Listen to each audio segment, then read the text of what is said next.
Good morning and welcome to the very first episode of the Future Forward series for 2021. We'll be starting shortly. If you are seeing the screen, please be sure to take your phone and scan the QR code that's going to be appearing and type in the event code forward and the number 9 to join the Slido app if you have any questions that you want to get teed up. So please feel free to do that while you wait. We'll be getting started momentarily. Thank you.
COVID-19 has been a catalyst for ideas, for innovation.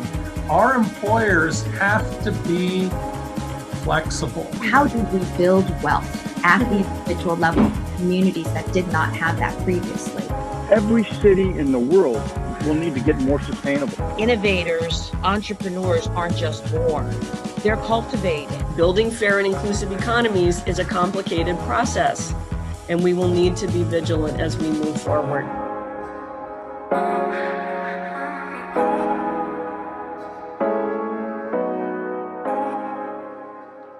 Good morning.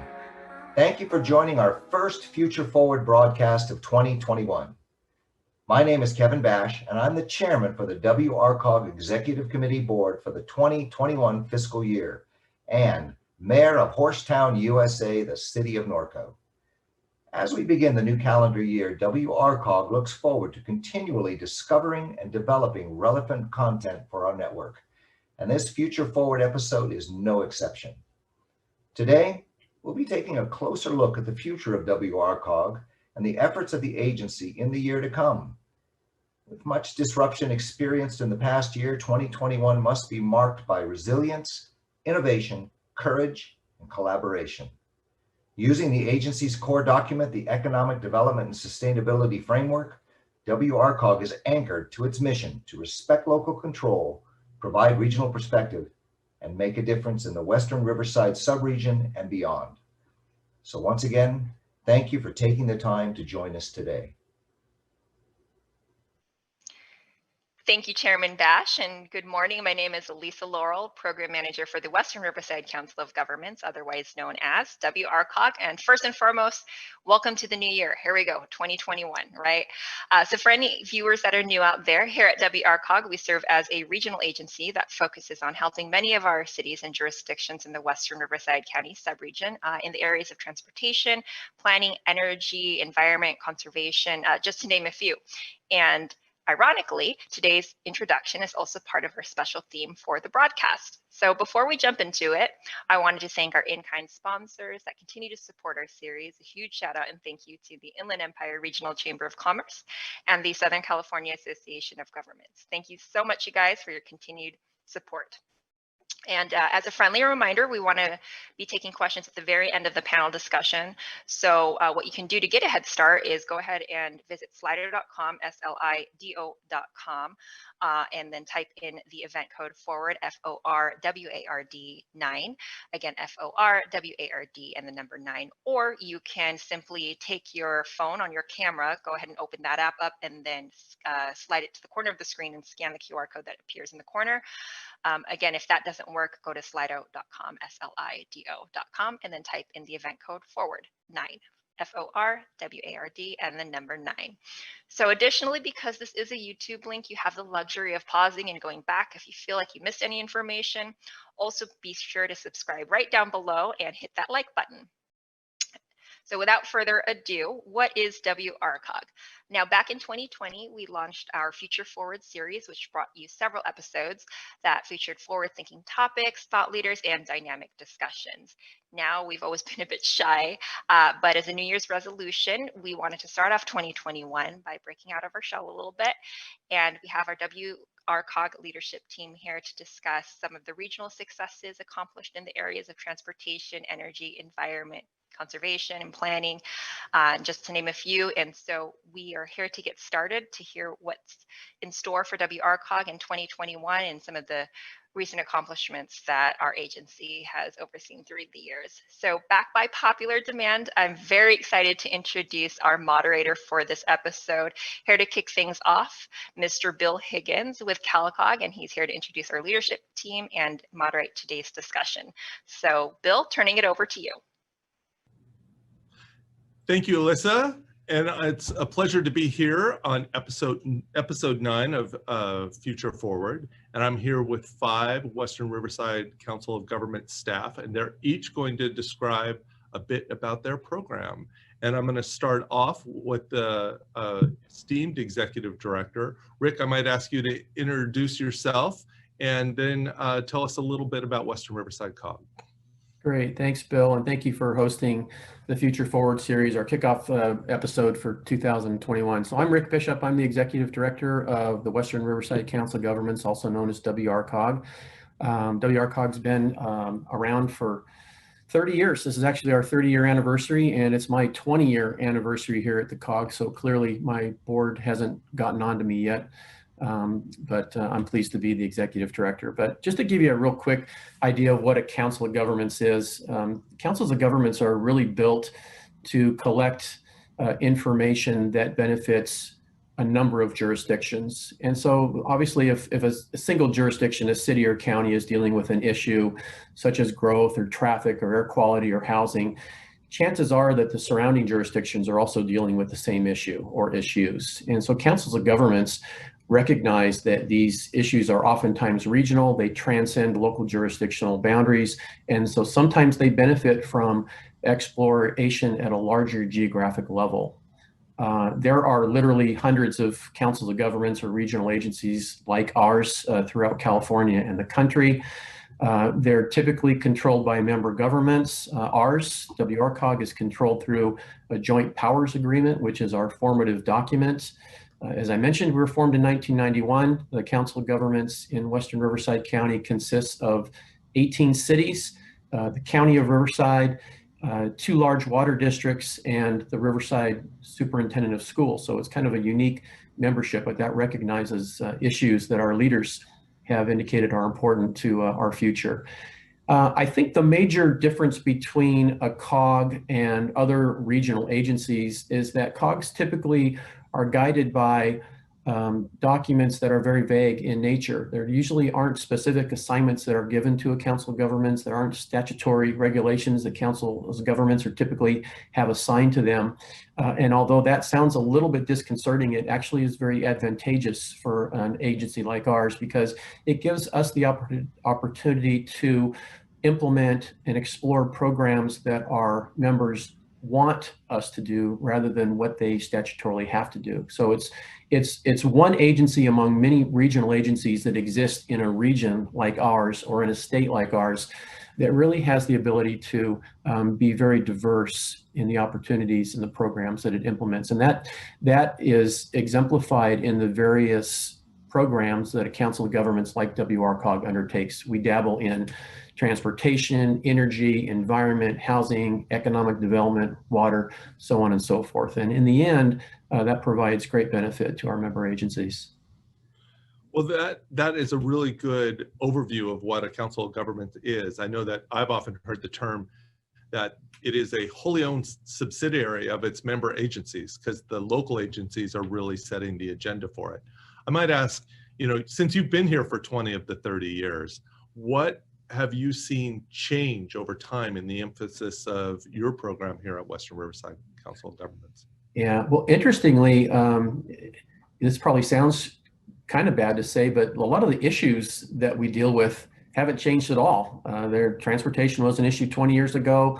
Climate change was starting to get discussion 20 years ago. The environment, air quality, housing. So these issues have been around a long time. I think what's particularly changed for WRCOG is that we've made structural changes primarily through the implementation of a pretty elaborate committee structure. And that ensures that any recommendations that come to our executive committee, and our executive committee is comprised of, it's the COG version of a city council. So our leaders, the ones that make decisions, our committee is comprised of elected representatives from all of the cities, the county, the water districts, and the superintendent of schools, as I indicated earlier.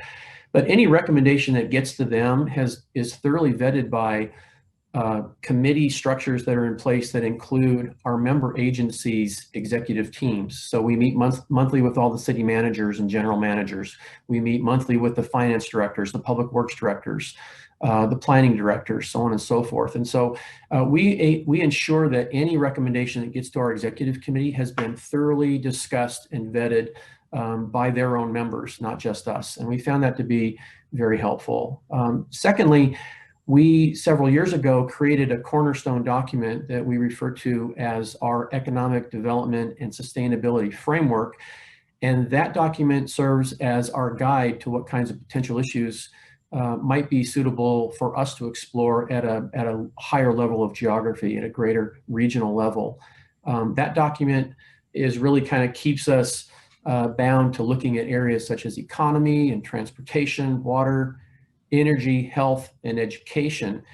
And then further, we scrutinize any new ideas that come to us in a manner that ensures that it fits well within the confines of WRCOG. So we don't just take any issue on. We want to make sure that it's something that we can take on, that we can make a difference. And if we can't, we make suggestions with regard to how that issue might be better addressed perhaps elsewhere. So it kind of takes that vague concept that I mentioned earlier in a JPA that doesn't give us a lot of definition, and we've created a process and a structure to make sure that any tasks that we take on is A, something that our members really want us to do, and then B, something that we think we have the capacity to implement in a manner that will benefit them. Well, I want to thank you for making the first 5 minutes really easy to interview, because it was only one question. But I might ask you, if you had one word to describe Western Riverside COG, what would that word be? Oh man, I would say, surprise question, folks. He didn't know it was coming. I think what we're looking for is trusted. Good word. Now I'm going to move to our next speaker, and I'm pleased to introduce Tyler Masters, who will be introducing himself, but I'm going to say that he is one of the two panelists we have today that are a member of our regional leadership academy, and is an emerging regional leader statewide. Tyler, tell us about what your program is. Yeah, so my name is Tyler Masters. I'm the director of Western Community Energy here at WRCOG. And just to give a little bit of information, Western Community Energy, or WCE, is an energy program. It's also known by another name as a type of community choice aggregation program. Basically enabled by state law, it allows governments or groups of governments to come together to purchase electricity on behalf of their communities. And in our case, in WCE's case, provide that electricity to our customers, our communities, at a discounted rate. Typically, how CCAs and WCE works and similar energy programs work is that WCE purchases the electricity, but we continue to partner with, in our case, Southern California Edison, because they are a large utility in our subregion. We continue to partner with them to deliver that electricity that we've purchased to our joint customers at that discounted rate. These types of programs now give our community members the option on where they get their electricity and how much they pay for it, quite honestly. And after launching in April of 2020, WCE is currently serving electricity to 110,000 customers within the cities of Eastvale, Hemet, Harupa Valley, Norco, Paris, and Wildomar. But this type of program is not new to the state. Currently, there are about 24 similar programs up and down the state that provide this opportunity and this option to over 160 local jurisdictions. And really, what this means for our subregion specifically is now we have a choice. We have a choice on the type of electricity we use at our home or our business and how much we pay for it. It's kind of like shopping around for TV or phone service. Customers now can, figure out how much they want to spend for their electricity. For example, WC has two rate options. Our default rate, which is our choice plan, slightly cleaner and comes at a slight discount to some of the other default services within the subregion.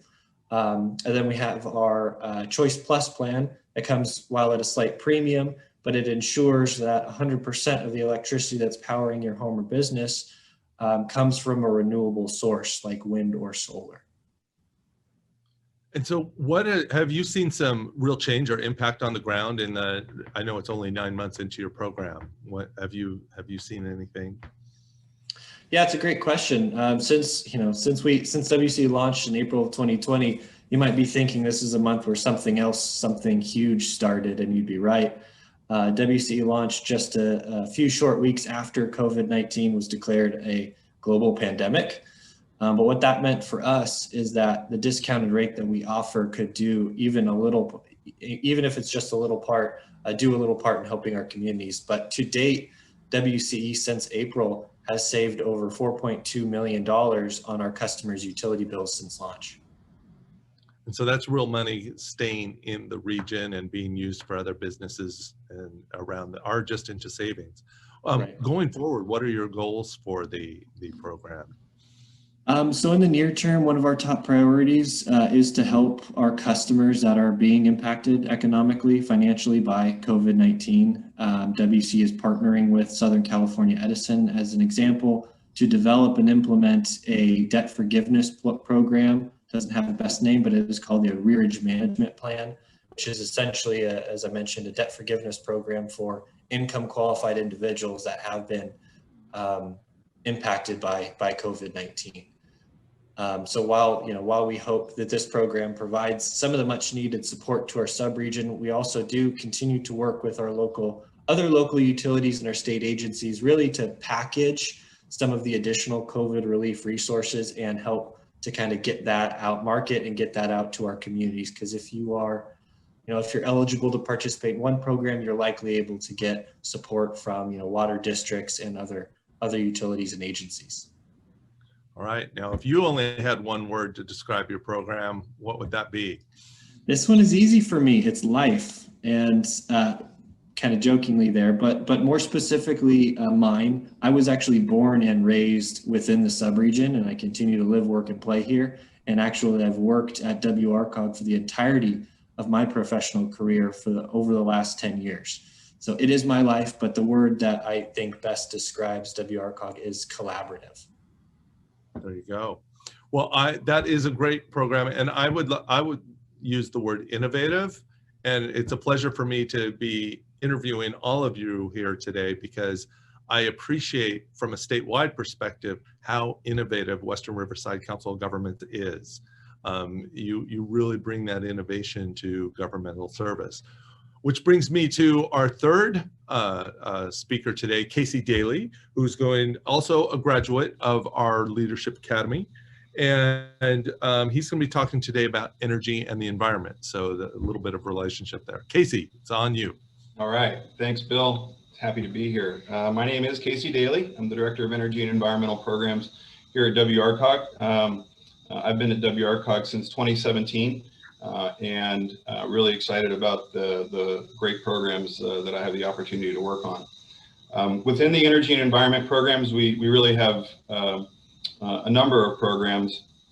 On the energy side, in 2011, 2012, WRCOG launched what's known as a PACE program, or Property Assessed Clean Energy Program. This is a program that provides financing for energy efficient, renewable energy, water conservation, seismic strengthening, fire hardening improvements on residential and commercial buildings. And then that financing is repaid as a line item on the property tax bill. For the last 3 years, we've really focused our efforts in the PACE program on the commercial side. We see that as a great opportunity for some significant growth. And I'm happy to say that just in this past December, we were able to close 5 projects in the neighborhood of about $24 million, including one project here in one of our local cities, Marietta, which is the West Coast Exotic Car Company. So we're all very much looking forward to that groundbreaking. In addition to our PACE program, we've recently completed a regional streetlight program, which involved the acquisition of about 50,000 streetlights from 11 of our member agencies. And we helped to secure the financing and worked with Southern California Edison on obtaining the rebates for those 50,000 streetlights. And so I'm happy to report out that we've completed that project. We are realizing $5 million a year in savings across all of our cities that are participating. And probably the coolest thing about it is we were able to secure about $3.6 million in rebates from Southern California Edison. So before we all went into COVID hibernation, we were going out to city councils and presenting, nice big 6-figure checks for rebates for their participation in the program. So, we like to think of what we do as a value add to our member agencies, and 3.6 million doesn't seem like a bad value add. On the environmental side, a lot of the work that we do there is community oriented, providing education and outreach to our cities on proper methods of disposal of things like used oil, proper methods of recycling. We do a lot of reporting, annual reporting to state agencies on behalf of our cities. And then we also have a Clean Cities program, which is all about the transition away from carbon-based fuels to things like electric vehicles and hydrogen vehicles. And on that note, this last year, we worked with WRCOG through our Clean Cities program, worked with Caltrans to nominate State Route 91 from Riverside all the way out to Los Angeles as an alternative fuel corridor. And so we're happy to say that the 91 is now a federally designated alternative fuels corridor for both electric vehicles and hydrogen vehicles. So we got a lot of really cool things going on the energy and environment side, Bill. Well, that sounds like a lot. And I know that each one of those programs is really detailed. For example, I don't think that most people ever think about who owns the street light, right? And yet you were able through that program to change the ownership to the cities, is my understanding. Yes, sir. Save them utilities because you replaced with LED lights. Yep, we did. Right. Mm-hmm. And now they own the asset and can use it for renting telecom or 5G or all these other things where they actually have an asset. So that I think is a really good example of a council of governments using its economies of scale power to actually achieve something across a region that would be very difficult for a region on it or a city on its own to invent and deliver that project. Absolutely. And you mentioned the asset. And so now our cities have these assets in their right of way. And so our kind of next step in this effort is to do a smart city feasibility analysis to look at these assets that are in the right of way and see how can we leverage them? How can we support our cities in leveraging them to even further benefit, whether that's through telecom or public safety or economic development. I know we're just a hair behind on our time, but I am going to ask, and because I know you, Casey, you get 2 words to describe your program, not just one. Okay, well, I will say dynamic and creative. Well played. And those words work really well together with innovative, which is my word. That's right. So now we're going to shift to our 4th speaker, which is Princess Hester. Princess, why don't you describe your program and your role at Western Riverside COG? Okay, thank you, Bill. I feel like, though, I need to be a part of the Leadership Academy so that I can earn my stripes along with Tyler and Casey. I'm going to have a conversation with Rick after the fact. Right. Really nice to meet you. My name is Princess Hester, and I'm the Director of Administration for the Riverside County Habitat Conservation Agency. And the RCHCA is responsible for managing lands in Western Riverside County for the federally endangered Stevens kangaroo rat. We manage approximately 40,000 acres of conserved land for the species, and we work in tandem with the United States Fish and Wildlife Service and the California Department of Fish and Wildlife. Since its inception in 1996, the RCHCA had operated under the county's Transportation and Land Management Agency. And in 2015, the county did a reorganization, and our RCHCA director at that time announced retirement. So we began thinking about what would be the best fit for the agency. And we were extremely successful under the county, but our board of directors wanted to streamline government and create a more cost-effective organization. So it just made sense. We merged with WRCOG because of their expertise in managing multiple successful programs. And we operate under the WRCOG umbrella now. The RCHCA is a separate joint powers authority made up of 10 cities in the county. And under WRCOG, we've not only realized those cost savings we anticipated, but we've also removed duplicative tasks and positioned the RCHCA to move forward with important mandates as it relates to species recovery.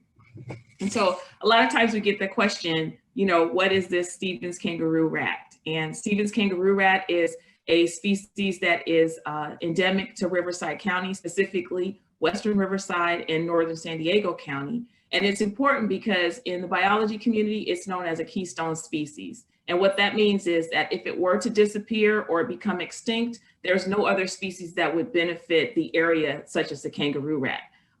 It's actually responsible in part for the super bloom that we saw in 2018. All those beautiful poppies that you saw, the Stevens kangaroo rat, what they do is they hold seeds in their cheek. They eat native seeds that grow here in our area, and they hide those seeds so that they could come back to them at a later date. But we know that they never find them all, and the result is one of those beautiful blooms that you saw during the 2018 super bloom. The RCHCA is managed by myself and our Director of Natural Resources, Brian Shomo. And we have certified biologists on staff and other staff that perform the day-to-day functions of the agency. Well, and so you have all these acres, and what does that involve? Do you have staff out monitoring, checking, counting, or you just go out and count flowers?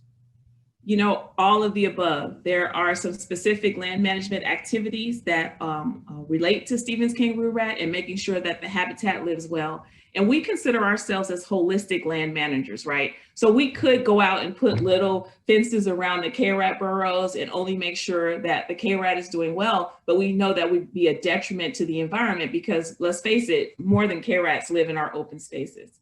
And so what we do is we manage the land holistically, and we know if we take care of it in support of all the species that are there, everything will survive. We understand and recognize that, everything in nature is connected. And so it's very important for us to continue those activities so that these lands grow and thrive and are successful here in Western Riverside. So the kangaroo rat, which is actually one of my favorite animals, because I don't know, Rick might remember this. Disney came out with these nature movies like in the late 60s, early 70s. And I remember them featuring the kangaroo rat. So it's always had a soft spot in my heart. But recently the status has changed from endangered to threatened. Can you tell us what that really means? Because both don't sound so good. Right. Well, this is an exciting time for us, and we're actually on the cusp of getting the kangaroo rat downlisted. Now, I want to tell you a little bit about that. There are 3 major category listings for animals and plants under the Endangered Species Act. And SKR is federally listed at the highest level, which is endangered. And what that means is basically, if we didn't do anything, then these animals would go extinct. And so, as I said earlier, it's a keystone species, which means that if we allowed it to no longer thrive here, then other things would be affected in the environment.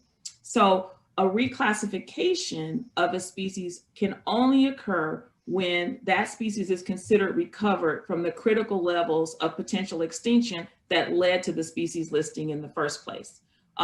It's a lot of work, and it requires a demonstration that you've increased populations as a result of your adaptive management techniques, and you've decreased the environmental threats that to that species. So it also includes providing innovative research and scientific dispensable strategies for maintaining and increasing those populations in the future. So it's a big lift. After many years of hard work, I mean, we've been in business with this since 1996. And after many years of hard work and all of our efforts throughout Western Riverside and Northern San Diego County, we've demonstrated species recovery to warrant downlisting from endangered to threatened. Still a species that we need to keep an eye on, and there's still work to be done. And the RCHCA is showing species recovery as a result of our conservation efforts. Our population numbers and our adaptive land management strategies instituted by the RCHCA is a culmination of many years of work. And right now we say it should be recognized by the federal government. Our efforts are really a case study of how the Endangered Species Act is supposed to work. And so we will continue to maintain these conserved lands in perpetuity. A lot of folks wonder, once we do downlist the species or delist the species, well, now we develop all of these lands that have been set aside for conservation? And the answer to that is no. We're going to continue to manage the species in perpetuity. We'll continue to manage these lands, and they'll continue to be conserved for threatened and endangered species here in Western Riverside. But this is just a great accomplishment and a demonstration of success for this subregion, and it should be celebrated. You get one word to describe the little kangaroo rat. Man, it's hard to describe the little kangaroo rat. Wow, I would say connectivity. And the reason I say that is because one of our main priorities for this next year is that there are many agencies that manage for threatened and endangered species throughout the SKR range, right? And in Riverside County, we know that we have over 146 different species of plants and animals that we're monitoring. And even though all of these agencies are managing, they all have different objectives, but we all have the same goal, and that is to demonstrate that we are recovering these animals that are listed. So currently there are several different methodologies to achieve the thresholds of recovery. And our priority this year is to standardize those methods for managing SKR throughout its geographic range. So I use connectivity because we have to make sure that we're doing what we need to do here, not only in Western Riverside, but we're working with folks in Northern San Diego County, which is across jurisdictional boundaries. We're also working with our partners in the military establishments who also manage for SKR, and even private landowners. So this little kangaroo rat is actually bringing together a wider region of connectivity throughout Southern California. Our priority this year is to just demonstrate that recovery and to solidify and consolidate some of these activities. And it's going to assist in many ways. This standardized process will allow for precise management. We have agencies that can learn from our tried and true demonstrations, from the things that we were successful at, the things we may have failed at. It's going to provide consistent reporting efforts and consistent reporting information, because one of the major things to be able to do is to continue to demonstrate these population numbers. And if we're not counting consistently, if we're not managing consistently, then that makes it very difficult to do. It's like you're not comparing apples to apples. And this is just one more way that the RCHCA is working to achieve the highest level of demonstrated recovery for SKR. And we're happy to be under the WRCOG umbrella and assisting us in doing that. Well said. Now we're coming back to our last speaker of the day, but Chris, we ran out of time, so we don't have any time for you. I'm just kidding. Chris, I work with Chris a fair amount on transportation issues. And so Chris, why don't you tell what you do for transportation and planning? So I'm Chris Gray, and I oversee our transportation and planning department. That includes our transportation specific programs such as TUMF, active transportation. And then on the planning side, we work regularly with our member agencies on issues such as housing, state regulation, and we also include within planning our fellowship program, which places recent graduates within our member agencies to work on issues of concern to that member agency. Right. Well, so what happened in 2020 with transportation? I heard there were some issues. Yeah. So we were all looking forward to a banner year in transportation, and then this COVID-19 came along, and we experienced a number of impacts, some of which were challenging and some which were actually positive. So one of the challenging issues was we were in the process of starting our fellowship placement when COVID hit, and because of COVID, we had a number of challenges with agencies who either they had closed their city halls, they were working remotely, they had fiscal issues, or all of the above. So we responded by adjusting the schedule to extend out the deadlines, and in the end, we were able to place 12 fellows who are now actively working within our region. And over the history of the program, we've now been able to place 78 fellows. These fellows, this is their opportunity to get real-world experience before they graduate. And in a number of instances, many of these fellows had internships or had jobs lined up, and those jobs disappeared. They lost the jobs. So there really are a dozen of these, some of the best and brightest in the region. We're now able to give them opportunity to get real world experience, either a person who's a recent graduate or a graduate student who are very enthusiastic, but maybe don't have a lot of real world experience, expose them to the public sector and give our cities meaningful help during these difficult times. That's excellent. By the way, CalCog needs some help, so you can maybe add us to that list. We would be happy to. Why don't you say a little bit about, well, actually, I think you used a word, resiliency. I hear that word coming more and more into transportation planning, and a lot of people don't know what it means. How are you guys starting to tackle that issue? And maybe you can share what it means to Western Riverside. Sure. So in terms of resiliency, we look at it in a number of ways. There's economic resiliency, which is about having communities and infrastructure which are resilient for things like fires and floods. You may have seen the headline that Riverside County is the #1 county at risk for wildfires. And we continue to have events like extreme heat, which are challenging to our region. And we've added to that lexicon the idea of energy resiliency. The idea is that we need buffers and we need excess capacity in our system. And it's very common, for example, for us to have cascading events. So we'll have wildfires, which remove the vegetation, and then we get a significant winter storm, which then causes flooding, and then all the things from the flood come run down and block the roadways. So by having these cascade events, so the WRCOG has secured about $1 million in grant funding from Caltrans and other agencies to look at the issue of climate resiliency. And then, as Casey noted, we secured another $200,000 for an energy resiliency plan, which is allowing us to look at these issues holistically. And we're undertaking some other efforts to really touch on this idea of economic resiliency as well. So in addition to that, what are your primary objectives or goals for the upcoming year? So I would say, within this realm of resiliency, there's three main initiatives we have. One is to address this issue of economic resiliency is we are focusing on this idea of establishing an economic development corporation. An economic development corporation is a public-private partnership which really focuses on marketing and branding a region and growing a regional economy.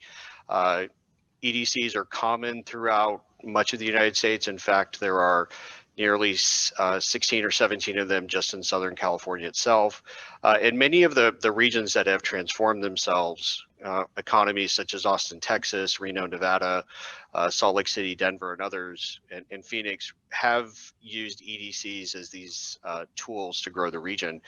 And what's important about a region is it's not focused on growing a specific city, it's focused on growing all the cities. And it recognizes that private companies move to a region because of the regional characteristics. They're not oftentimes dead set on locating to a city. They want to be in a region either because of the transportation facilities, the workforce, perhaps universities, other resources such that which are at the regional level. And an EDC is really focused on growing the region. And by growing the region, we feel it will create this more resilient economy, because currently our economy is very much focused on service, retail, and hospitality jobs, many of which were negatively impacted by COVID. And by having a more diverse region, we feel that we can create that economic resiliency. Another aspect of resiliency is really housing, and housing has continued to be an issue. I've lived here since 2005, and housing has been a very challenging issue. So what we have looked at is what other regions have done, and one of the best practices that's fairly common throughout California is called a housing trust fund. There's approximately 50 housing trust funds elsewhere in California, a number in Southern California, and again, none in Riverside County. What housing trust funds do is they solicit funds from public sector as well as the private sector. So they're a public-private partnership. And we're moving forward on this, and our MPO, the Southern California Association of Governments, is providing us funding to set up the housing trust. And we see that operating a housing trust at a regional level really does provide efficiencies and cost savings, as opposed to each city moving forward on its own initiative. And then finally, just so I might Yes. just to point out, just because I may know something a little bit about that, that money's coming from the Regional Early Action Program, right? Correct. Which Correct. came from the governor's budget. And that was really the governor putting some funds into regional frameworks because he saw both the regional and local nature of some of the housing issues. Sorry. Correct. Oh, the point is very well taken, and we really do appreciate the governor and SCAG and others really viewing these issues at a regional level, and we believe on a number of these issues, such as the economy, housing, transportation, and others. Really, the regional approach is how to get things done. And I would also add to the average person, they don't really recognize jurisdictional boundaries. It's very common for people in our region to live in one city, shop in another, work in a third. I, for example, live in unincorporated Riverside County. I regularly shop in Corona and Lake Elsinore. And then when we do go to the office, our office is in downtown Riverside. But a final initiative that we're moving forward on is really about helping our cities. We recognize that many of them have staffing and fiscal challenges. So what we have tried to do is create a tangible effort to help them do some of the tasks they need to do. So we've created a GIS service bureau. And the idea is that many of our cities, rather than having them to hire their own staff to do this work or contract separately with consultants, can simply contract with WRCOG to do that work. We're even establishing a process using our own staff to do work at little or no cost to our member agencies to really help out their bottom line. Because one of the impacts we've seen with COVID, and another resiliency we haven't talked about is really fiscal resiliency.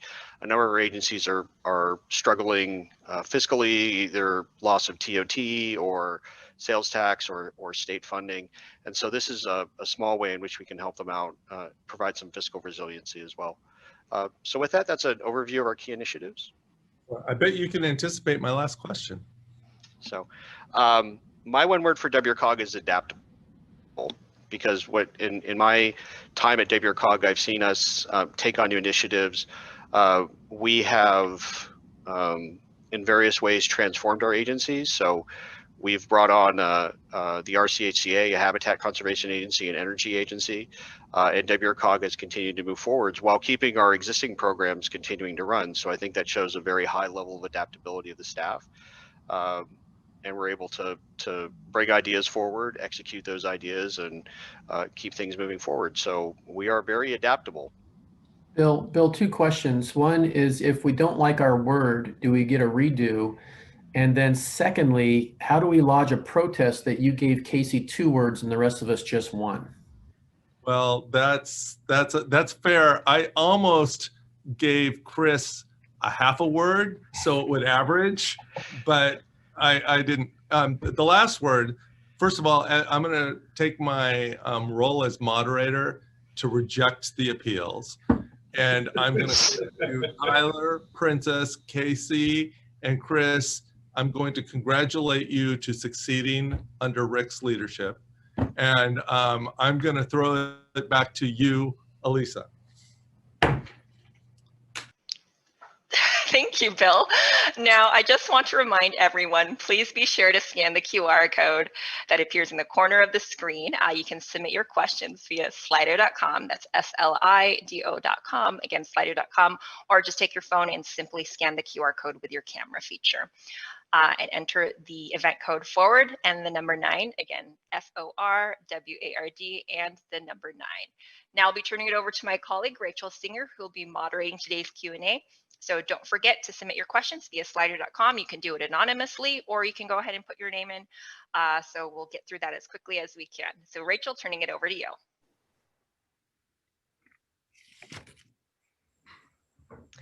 Thank you, Elisa, and thank you all for tuning in with us today for the 9th WRCOG Future Forward episode. As Elisa mentioned, my name is Rachel Singer, and I'm the External Affairs Manager at WRCOG. So we're going to kick off into the Q&A portion of our event, so be sure to submit your questions at slido.com and type in the event code, which is #9.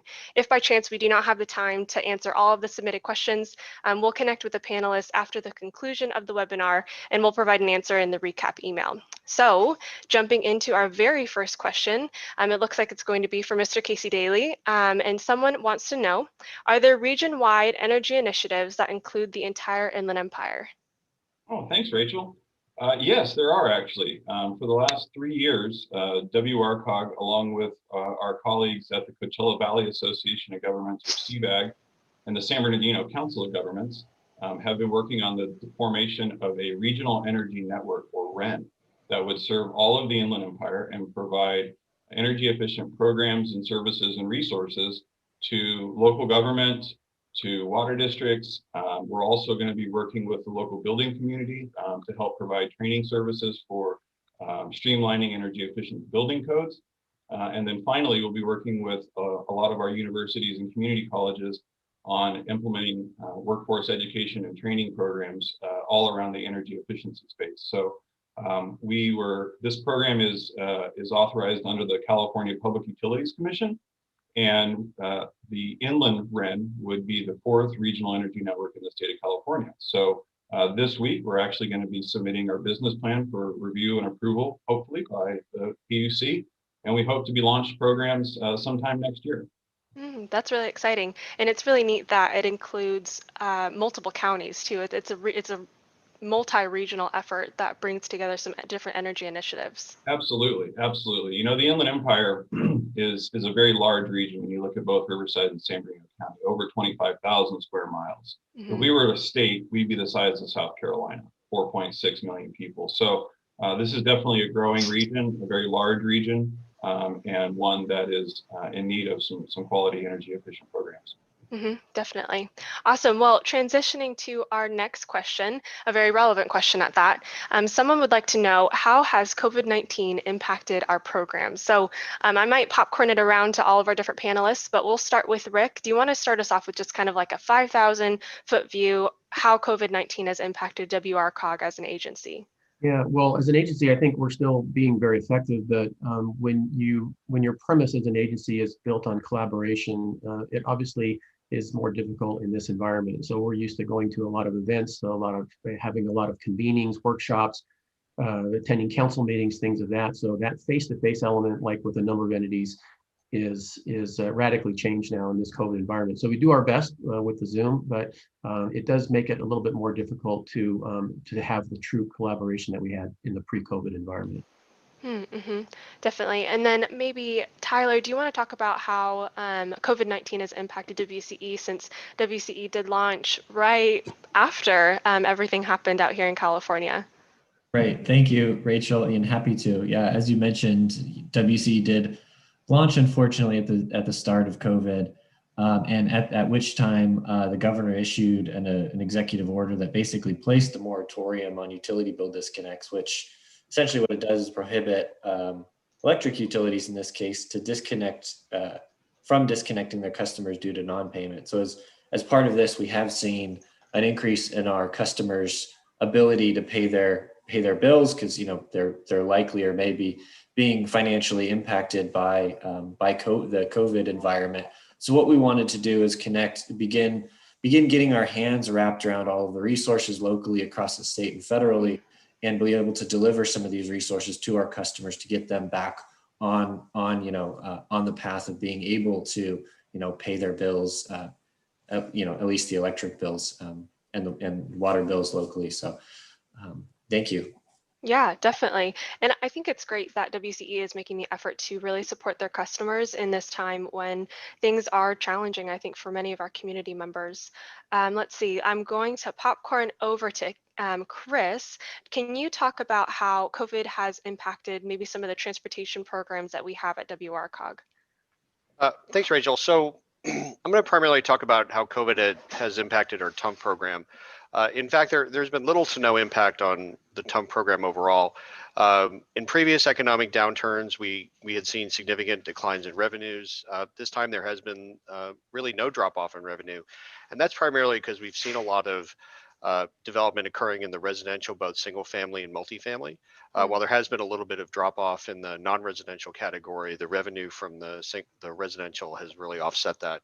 And then also from an operational perspective, prior to COVID, we had developed an online payment system. So persons could pay their TUMP through an online portal, through e-checks, electronic transfers and the like. So it really has eliminated the need for people to come into our office to pay their fees. So that's really been a help for both the staff and everyone else. And we'd also note that construction traffic has not stopped. And construction work has not stopped on transportation projects. And in fact, with the drop off in traffic because of the stay-at-home orders, it's actually a really good time to be working on transportation projects. So we've made sure that we're processing our jurisdictional reimbursements and keeping the money flowing to our members. So I would say overall, there's been little or no impact on TUMP because of COVID. And that's been a positive. Definitely. And I think that even from a construction standpoint, seeing that that's continuing to happen despite obvious challenges related to COVID-19, that our roads and our infrastructure throughout the region is still being developed to really elevate the quality of life for our region, as we are a little bit more dependent upon some transportation needs. So let's see, Casey, I did want to pick your brain a little bit about how COVID has impacted maybe more on the environmental side with used oil. Can you maybe talk about that? Yeah, absolutely. So as I mentioned before, one of our programs is our used motor oil program, and it's very community facing. We do a lot of events, on average 40 to 50 events out in the community at local AutoZone, Pep Boys, those types of stores, where we promote the benefits of recycling used motor oil. And we'll have events where folks come out, complete a survey and exchange their used oil filter for a new one. And obviously we can't be doing in-person events anymore. So as COVID took hold, we pivoted our outreach efforts to all social media. And so we do targeted advertising and outreach through social media, and then geolocate that advertising towards an event, whether it's in Lake Elsinore or Banning, and then through the online engagement, individuals can fill out the survey online. They will receive a voucher in their email, and then they can take that voucher to a designated location and swap it out.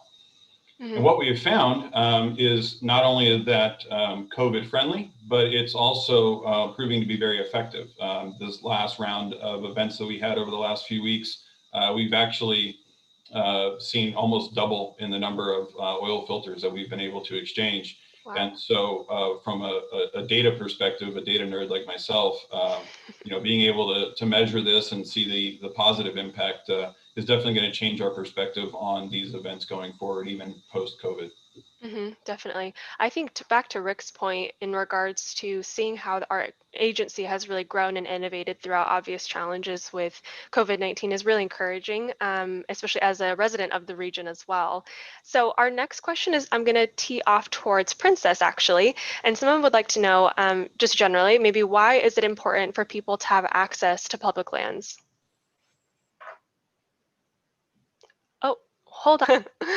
I always remind people that everything in nature is connected, right? And so one of the things that I think that's going to be very beneficial and will turn out to be an attraction for our area is our open space. In Riverside County, we have a pride for the open space that we have. We're not LA County, we're not Orange County. And it actually speaks to everything that WRCOG stands for, and that is, improving education, improving environment, creating healthy communities, recognizing that economic development is important.